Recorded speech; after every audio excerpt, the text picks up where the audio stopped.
বরগুনার আমরাগাছিয়া গুলিশাখালী খালের পর ৬ কোটি টাকা ব্যয়ে সেতু নির্মাণ হলেও নেই সংযোগ সড়ক। এতে ভোগান্তিতে অন্তত ৩০,০০০ বাসিন্দা।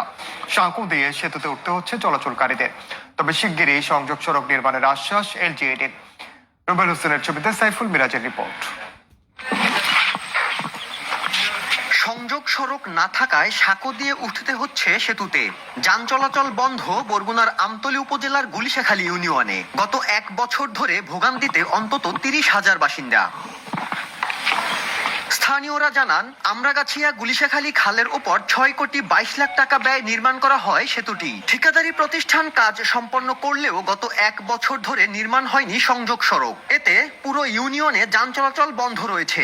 সাঁকো দিয়ে সেতুতে উঠতে হচ্ছে চলাচলকারীদের। ব্রিজ হয়েছে কিন্তু রাস্তা এখনো হয় না। আমরা খুব কষ্টে আছি আসা যাওয়ার পর। অনেক অসুস্থ রোগী যাইতে যাতায়াত খুবই অবস্থা খারাপ। স্কুলে যাবে, মাদ্রাসায় যাবে, কিন্তু এই ব্রিজ ঠিক না হওয়ার কারণে দেখা গেছে যাতায়াতে আমাদের সমস্যা। অতি দ্রুত আমরা চাই এই ব্রিজটা সরকার কমপ্লিট করে দিক।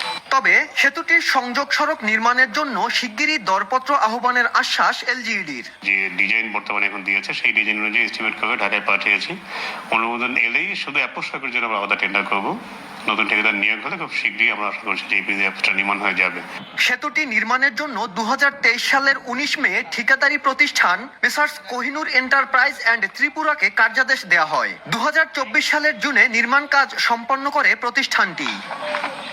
সাইফুল মিরাজ, সময় সংবাদ, বরগুনা।